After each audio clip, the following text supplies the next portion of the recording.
Saudara-saudari terkasih dalam Kristus, hari ini Jumat 6 Oktober 2023 dalam pekan biasa ke-26 tahun A. Bacaan dibawakan oleh Laurencia Ineke, Mazmur dilantunkan oleh Faustina Sherenita, dan renungan ditulis oleh Robertus Suparjo. Selamat menekuni Sabda Allah. Marilah mewujudkan kebaikan bersama untuk hidup dalam damai dan sejahtera.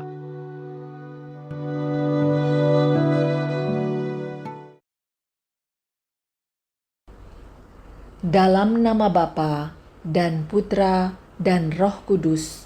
Amin. Allah Bapa yang Maha Baik, kami bersyukur kepadamu atas pemeliharaanmu sepanjang istirahat kami malam tadi.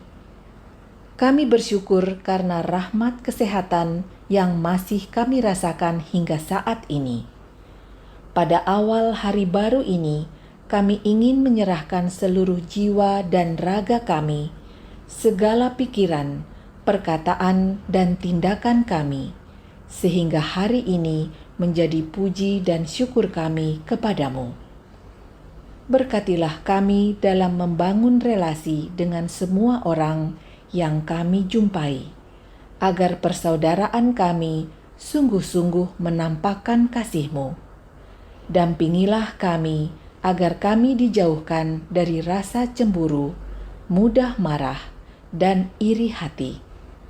Berilah kami kesabaran, kebijaksanaan, dan sikap mawas diri, agar apa yang kami lakukan hari ini terjadi seturut dengan kehendak-Mu. Semua ini kami sampaikan kepadamu dengan pengantaraan Kristus Tuhan kami, dalam persekutuan dengan Roh Kudus, kini dan sepanjang masa. Amin. Bacaan dari Kitab Baruk, bab 1, ayat 15 sampai dengan 22. Katakanlah begini: pada hari ini menjadi nyata keadilan ada pada Tuhan Allah kita, sedangkan kejahatan pada kami, sebagaimana halnya sekarang ini, yaitu pada orang-orang Yehuda dan penduduk Yerusalem, pada sekalian raja kami, para pemimpin, para imam dan nabi, serta pada nenek moyang kami. Memang kami telah berdosa kepada Tuhan.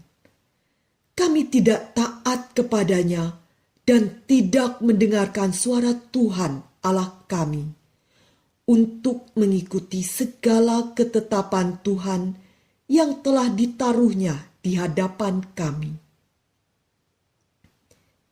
Semenjak Tuhan membawa nenek moyang kami keluar dari negeri Mesir sampai dengan hari ini, kami tidak taat kepada Tuhan Allah kami.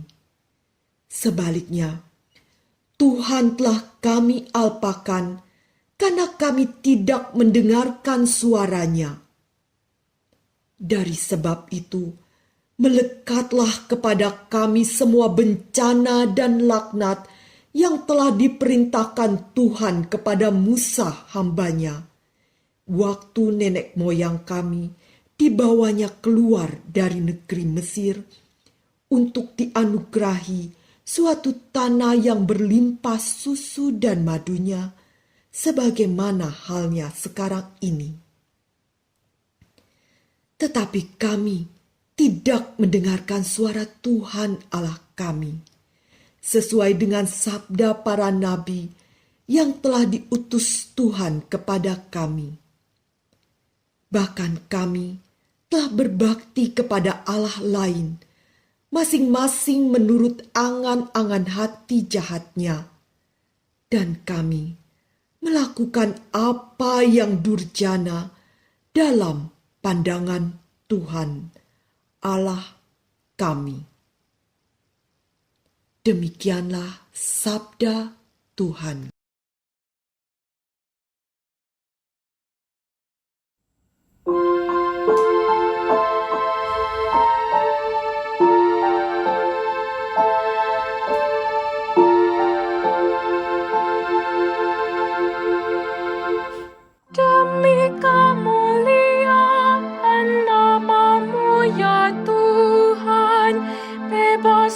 bebaskanlah kami.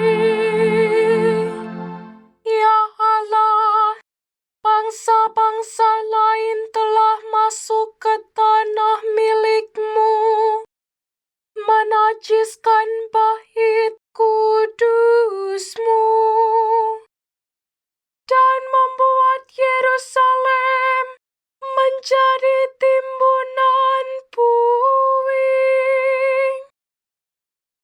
Mereka memberikan mayat hamba-hamba-Mu kepada burung-burung di udara untuk dimakan. Daging orang-orang yang Kau kasihi, mereka berikan kepada binatang-binatang liar di bumi. Demi kemuliaan nama-Mu ya Tuhan, bebaskanlah kami. Mereka menumpahkan darah orang-orang itu seperti air sekeliling Yerusalem, dan tidak ada yang menguburkan.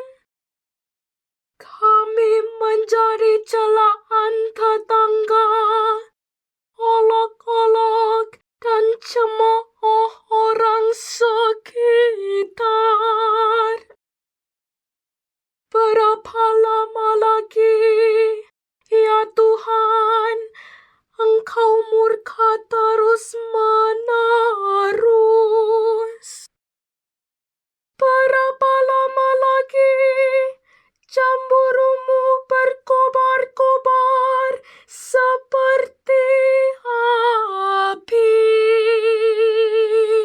Demi kemuliaan nama-Mu ya Tuhan, bebaskanlah kami. Janganlah perhitungkan kepada kami kesalahan nenek moyang. Kiranya rahmat-Mu segera menyongsong kami, sebab sudah sangat lemah kami.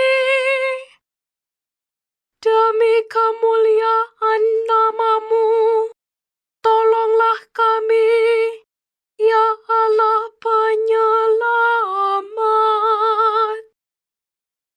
Lepaskanlah kami dan ampunilah dosa kami oleh karena nama-Mu. Demi kemuliaan nama-Mu ya Tuhan, bebaskanlah kami.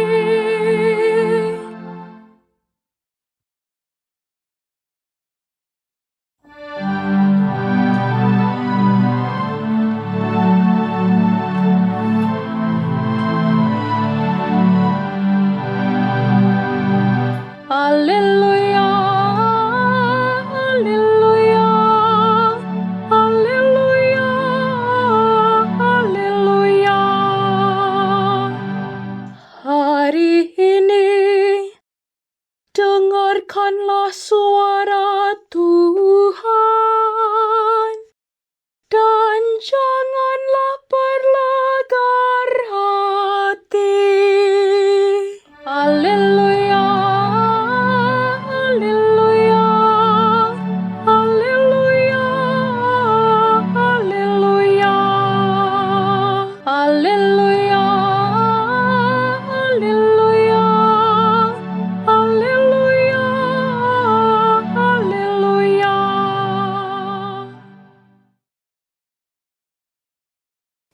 Inilah Injil suci menurut Lukas bab 10 ayat 13 sampai dengan 16. Sekali peristiwa Yesus bersabda, "Celakalah engkau Korazin, Celakalah engkau, Betsaida! Sebab seandainya di Tirus dan Sidon terjadi mujizat-mujizat yang telah terjadi di tengah-tengahmu, sudah lama mereka bertobat dan berkabung. Maka pada waktu penghakiman, tanggungan Tirus dan Sidon akan lebih ringan daripada tanggunganmu. Dan engkau, Kapernaum, apakah engkau akan dinaikkan sampai ke langit? Tidak. Engkau akan diturunkan sampai ke dunia orang mati. Barang siapa mendengarkan kalian, ia mendengarkan Daku.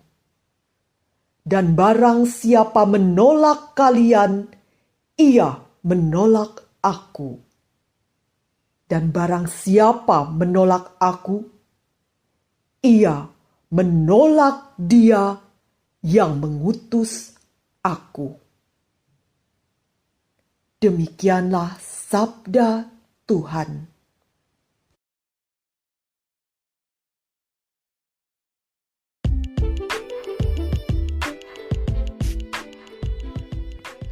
Bertobatlah, maka engkau akan selamat. Renungan dibawakan oleh Uli Elfrida.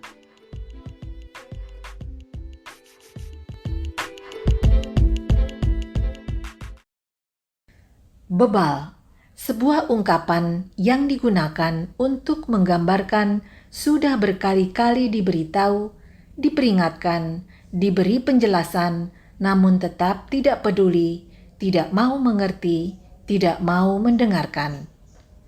Sepertinya istilah itu yang layak diterapkan pada Korazim dan Betsaida.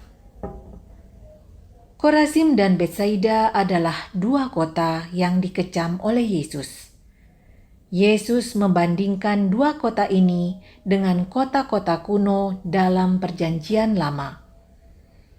Korazim dan Betsaida merupakan dua kota yang menjadi tempat Yesus berkarya dan melakukan sejumlah mujizat.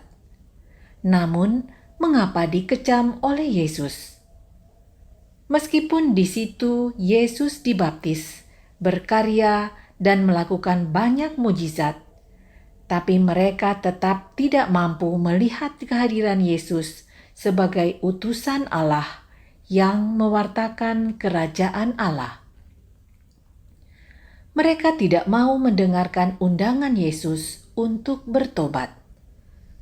Celaka yang dialami dua kota itu bukan datang dari luar, namun celaka itu datang karena mereka sendiri yang tidak mau mengerti dan menerima tanda-tanda ilahi.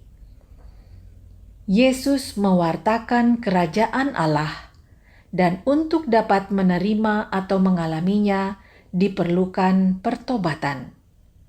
Memang, Allah memberi kebebasan kepada kita untuk menentukan pilihan sendiri. Kita memiliki kebebasan untuk memilih bertobat untuk selamat atau tidak bertobat sehingga tidak selamat. Yesus memberi tawaran bebas untuk kita pilih, menerima sabdanya dan melaksanakannya atau menolaknya. Ia mengatakan, "Yang berbahagia ialah mereka yang mendengarkan firman Allah dan yang memeliharanya."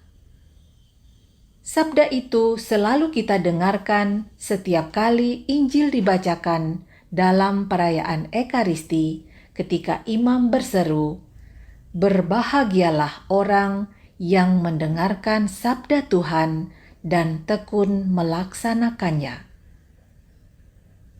Panggilan menjadi seorang Kristiani tidak cukup hanya menerima sakramen baptis dan mengikuti Ekaristi, melainkan mewujudkan tugas perutusan yang kita terima saat baptis dengan sungguh-sungguh. Di balik kata "dan tekun melaksanakannya" ada pesan agar kita membawa firman yang kita dengarkan itu dalam perilaku keseharian hidup kita di tengah masyarakat, lalu menaburkannya di situ agar tumbuh, berkembang, dan berbuah. Yesus tidak menghendaki kita hanya menjadi pendengar sabda.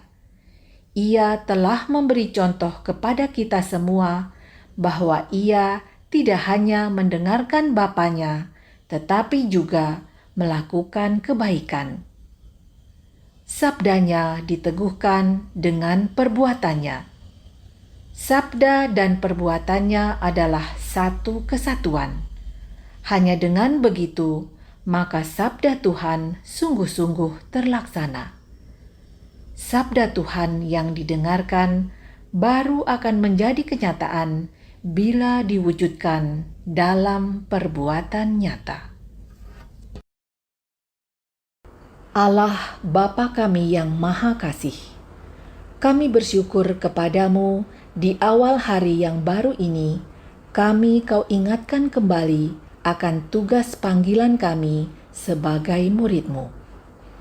Firman yang kami dengar setiap hari melalui kitab suci tidak cukup hanya kami simpan, melainkan menjadi bekal untuk mewujudkan panggilan kami dalam hidup kami sepanjang hari ini. Semoga kami mampu menjadi pribadi yang selalu berperilaku baik, setia kepada panggilan kami, dan menjadi sarana keselamatan bagi sesama kami. Semoga hidup kami sepanjang hari ini menjadi cara kami untuk memuliakan nama-Mu. Demi Kristus Tuhan dan pengantara kami, kini dan sepanjang segala masa. Amin. Dalam nama Bapa dan Putra dan Roh Kudus. Amin.